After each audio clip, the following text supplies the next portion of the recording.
I was halfway through transferring my hard-earned money to my in-laws' account when something inside me screamed stop.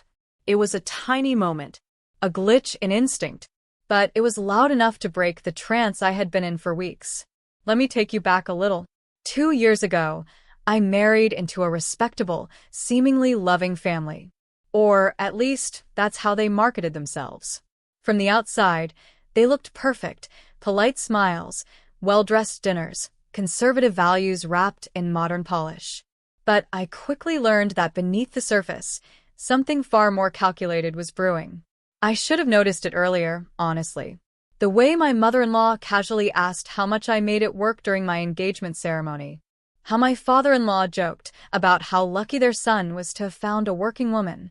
The way my husband looked at me when I bought my own car, like I was stepping out of line. But I ignored it. All of it. Until the day they all sat me down, my husband, my mother-in-law, and father-in-law, and told me with a straight face that it was time for me to contribute. What do you mean? I had asked, confused. Well, my mother-in-law started with a smile. You've been earning for a while now, and we believe in shared family wealth. It's time we start making joint decisions. Starting with your savings. It hit me like a slap, but no one in the room flinched. I laughed nervously, thinking maybe I had misunderstood. But I hadn't. They were dead serious. My husband nodded slowly and added, "They've always treated you like their own daughter. It's not a demand. It's more like a responsibility." Responsibility? I looked at their faces. All calm. All calculated. Not a flicker of empathy. Not a trace of love. It felt like I had stepped into a different dimension, where affection was currency and loyalty meant sacrifice. Only for me. My instincts were alert, but my emotions were messy. These were the people I was supposed to trust, right? I tried to reason. Maybe I can help with small things, emergencies, or something urgent.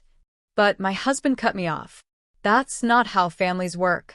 We share everything. Don't you trust us? That word, trust, sounded like a weapon in his mouth.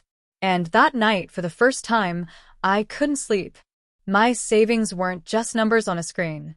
They were hours of staying late, skipping outings, saying no to that extra dessert, so I could meet my budget goals. That money was supposed to help me someday open a small cafe, my dream. But now, I was being asked to give it up in the name of family. I didn't say no right away. I just nodded, numb, and bought myself time. That's when the manipulation began. The silent treatments when I didn't initiate the transfer. The guilt-tripping dinners where they talked about family loyalty and how some people forget their roots after earning money. Even my husband became distant. Cold. He wouldn't touch me at night, wouldn't look me in the eye. Every conversation became a negotiation, a pressure cooker. And that's when I started to feel it, that quiet, gut-level suspicion that maybe they hadn't loved me at all. Maybe they had only ever wanted access. I started digging. I pretended I was considering their request. I asked questions casually. I offered to verify account numbers. That's when I discovered the first red flag. The account they gave me wasn't a family account. It was in my mother-in-law's name only. Curious, I checked further. Using what little access I had to shared devices, I went through browser histories, bank statements, emails left open. What I found chilled me. They weren't in need. They were planning something, a business investment that was risky, unregistered, and worst of all, failing. They wanted to use my money to patch a sinking ship. I confronted my husband. His expression didn't even shift. "It's just temporary. We'll pay you back." Pay me back? Was I a loan agency now? That's when I realized this wasn't about family. It was about control. And if I didn't act fast, I'd lose everything I had built for myself. The next morning, I sat at my desk, staring at the bank transfer screen.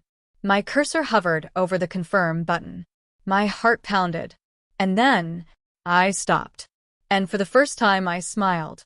If they thought I was just some naive girl with a job and a dream, they were about to find out just how dangerously underestimated I'd been. Because I wasn't just going to say no. I was going to teach them a lesson in finance they'd never forget. That same morning, I didn't go to work. Instead, I brewed a strong cup of coffee, pulled out my laptop, and started creating something that I never imagined I'd need so urgently: a financial firewall against my own family. First, I secured my bank accounts. I changed passwords, set up two-step authentication, and transferred a portion of my savings to a separate digital wallet only I could access. It was extreme but necessary. Then, I wrote down every financial interaction I had ever had with my in-laws since marriage. Gifts I had given, bills I had paid, contributions I had made for holidays, groceries, repairs. The total was staggering. It wasn't just help anymore. It was theft disguised as tradition. I documented it all, created a spreadsheet, and saved it in multiple locations, just in case. That evening, when I returned home, I found my husband waiting for me. He didn't waste time. "Did you transfer the money?" I shook my head. "No. And I'm not going to." He stared at me like I had just declared war. "Why are you doing this?" "You mean, why am I protecting my future from people who clearly don't care about it?" He scoffed. "You're being paranoid." Paranoid? I had evidence. Receipts. Digital trails. Browser logs. Emails. But more than that, I had clarity. Still, he didn't budge. Instead, he leaned in closer and said, "If you don't do this, my parents won't ever see you the same way again. You'll become an outsider." There it was again. The threat. Not with fists or shouting. No. They used shame and silence. Guilt. Emotional blackmail. I didn't respond. I simply walked past him and went straight to our bedroom. But things didn't end there. Over the next few days, the manipulation escalated. His mother began crying loudly during dinner, whispering things like, "After everything we did for her." His father would make comments like, "When we were her age, we built families, not bank balances." And my husband? He became the enforcer. He'd stand near me while I was using my phone, just to see if I was hiding something. He'd scroll through my contacts, my texts, even try to guess my passwords. It was suffocating. So, I did what I never thought I would. I moved out. I packed a suitcase, left a note, and took refuge at my best friend Maya's apartment across the city. Maya had warned me from day one. She had seen right through their carefully curated image. "They never respected your independence," she had said. "They just tolerated it until they could figure out how to take it." And she was right. With Maya's help, I started speaking to a lawyer. Not for divorce yet, but to know my legal rights regarding financial abuse and marital property laws. The lawyer explained something I'll never forget. Emotional manipulation tied to money is still financial abuse, even if it comes wrapped in love and family values. That hit me deep. All those months of silent guilt. All the times I doubted myself, thought maybe I was being selfish for not sharing. I realized they had trained me to betray myself. And I was done. I changed my number, blocked their access to my accounts. And finally, I confronted them. Over a video call, I looked them all in the eye and said, "I will not be financing your plans. I'm not your ATM. I'm your daughter-in-law. And if that's not enough for you without money attached, then this relationship means nothing." Silence. My husband's jaw was clenched, his mother's eyes wide, and his father looked defeated. But I didn't wait for their response. I ended the call. And then something unexpected happened. They panicked. Over the next week, I received emails from my husband, long, emotional letters about love, misunderstanding, promises of change. My mother-in-law sent voice notes, sobbing, saying how she was misled by bad advice from her own relatives. My father-in-law? He sent a 2-line message. "We went too far. Can we talk?" But I didn't respond. Not out of revenge, but because I had learned something crucial. Boundaries are not punishments. They're self-respect in action. And mine had been buried for far too long. Still, I wasn't cruel. I simply told them that if they wanted any chance at rebuilding trust, they'd need to start by returning every rupee they had borrowed from me over the past 2 years and document it. Predictably, they didn't reply after that. The silence was confirmation. They never loved me. They just loved what I brought to the table. And now, the table was empty. Or so they thought. Because what they didn't realize was that I wasn't just walking away. I was walking toward something. Something bigger. I wasn't the scared, confused woman anymore. I was the woman who understood wealth isn't just about money. It's about power, agency, peace. And I had finally claimed all three. Weeks passed. The silence from their side remained. No calls. No messages. No apology backed with action. And yet, I didn't feel abandoned. I felt free. Living with Maya, I began rediscovering the parts of myself I had long buried to fit in as a wife, as a daughter-in-law, as the respectable woman they wanted me to be. I began painting again, something I hadn't done since college. I volunteered at a local NGO that helped women with financial literacy. I finally booked that solo trip I always dreamed of, a 4-day retreat to the mountains with no phone signal, just nature and a journal. It was there, on the edge of a cliffside, surrounded by clouds and pine trees, that the truth hit me. They never broke me. They simply revealed the parts of me that were still unhealed. And now I was healing on my own terms. But fate wasn't quite done. One morning, I received a parcel. No return address. Just my name and flat number. Inside, a photograph. Me and my husband, smiling, standing in front of our first home. Behind it, in his handwriting, were 5 words. "You really look like her." Confused, I flipped the photo again. Then it hit me. He didn't mean me. He meant his mother. I had started to resemble her. Not in looks, but in behavior. In tolerance. In silence. In swallowing my worth. And he saw that. He knew what he had done. And maybe, just maybe, this was his twisted way of saying, "I regret it." But regret wasn't enough. One evening, I agreed to meet him. In a public park. Neutral territory. He looked older. Weaker. Humbled. "I don't expect forgiveness," he said. "But I just want you to know, I see it now. How they treated you. How I enabled it." I listened. Not because I needed closure, but because I wanted confirmation. He went on. "They trained me to believe that a wife's money is the family's money. That your independence was a threat, not a strength." He sighed. And I let them win. I asked him, "Why now? Why tell me this?" He looked at me with watery eyes and said, "Because I miss the version of me that existed before I tried to control you." There it was. A crack in the facade. And yet, I didn't feel drawn back. I simply said, "You lost that version of yourself. I didn't take it from you." And then I stood up. He reached out. "Is there any hope?" I shook my head slowly. "I've found peace. Not with someone else, but within myself. And I'm not giving that up. Not again." And I walked away. For the first time, I chose myself. And that wasn't selfish. That was sacred. Because here's what I've learned. People who truly love you will never ask you to shrink, silence, or sacrifice your soul for their comfort. They will celebrate your strength, not siphon from it. They will build with you, not borrow endlessly until you're drained. And most importantly, they will never make you feel guilty for choosing your own dignity.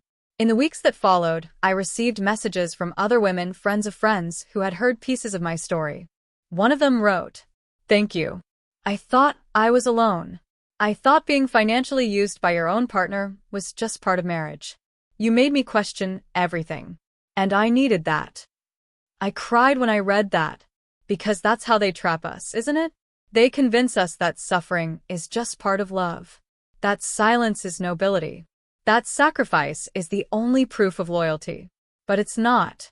Love is not a transaction. It's a choice, made every day in honesty, in equity, and in honor.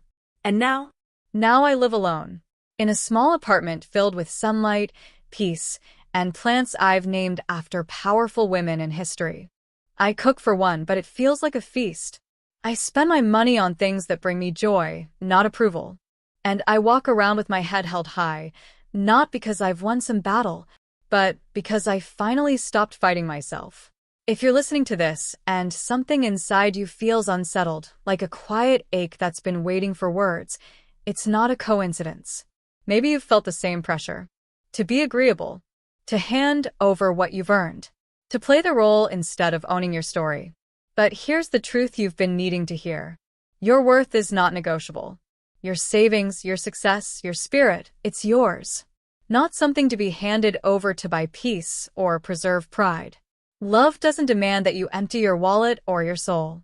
It builds you up, protects your peace, and respects your boundaries. So if you're being guilt, manipulated, or emotionally blackmailed, pause. Take a breath.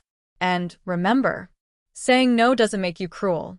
Saying yes to yourself doesn't make you selfish. It makes you free. And once you taste that freedom, you'll never settle for chains again. You don't have to burn yourself to keep others warm.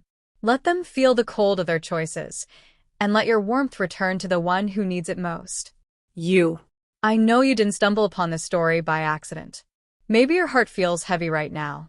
Maybe a part of you is saying, "This sounds like my life." Maybe you've been smiling in front of people and breaking silently behind closed doors. Maybe you've handed over more than just savings. Maybe you've handed over your voice, your confidence, your right to say no. But listen, just for a moment, can you hear me? You were not born to be used.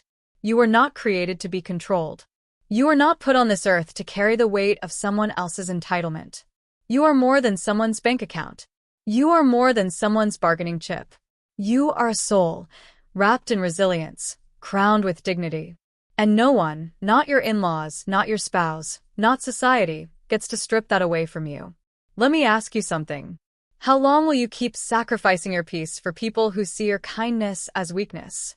How many times will you stay quiet when your gut is screaming? You've spent so long trying to keep the family image spotless, trying not to cause conflict, trying to be the good one. But what if being good to them has meant being cruel to yourself? What if being quiet hasn't brought peace, but only prolonged the pain? Today, I want you to do something small but powerful. I want you to whisper this to yourself. I deserve to be treated with respect. I deserve to feel safe. I deserve to say no. Because you do.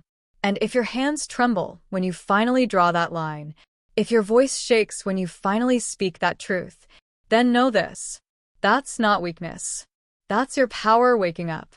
And the ones who truly love you, they won't punish your boundaries. They'll protect them with you. But if someone only stands beside you when you're silent, compliant, or giving in, then they're not standing beside you. They're standing beside your silence. And that's not love. That's manipulation wearing a mask. So this is your invitation not just to survive, But to rise. to speak up, to keep what's yours, to protect your light. You're not alone. So many have walked through fire and come out shining. You can too. And if this story reminded you of something you've been through, or something someone you love is still enduring, don't let it end here. Share it. Speak it. Stand up for it. Because silence keeps abusers powerful.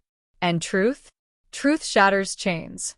You may not be able to go back and change what's already happened, but you can choose differently going forward. You can teach others how to treat you by how you treat yourself. You can refuse to play small just so others feel big. You can look in the mirror tomorrow morning and say, I am not here to be consumed. I am here to be cherished. And if no one around you sees your worth, then let them watch from a distance while you rise anyway. Because you will rise. Not for revenge. Not for validation. But for peace. For truth. And for the beautiful, unshakable woman who has always been waiting inside you.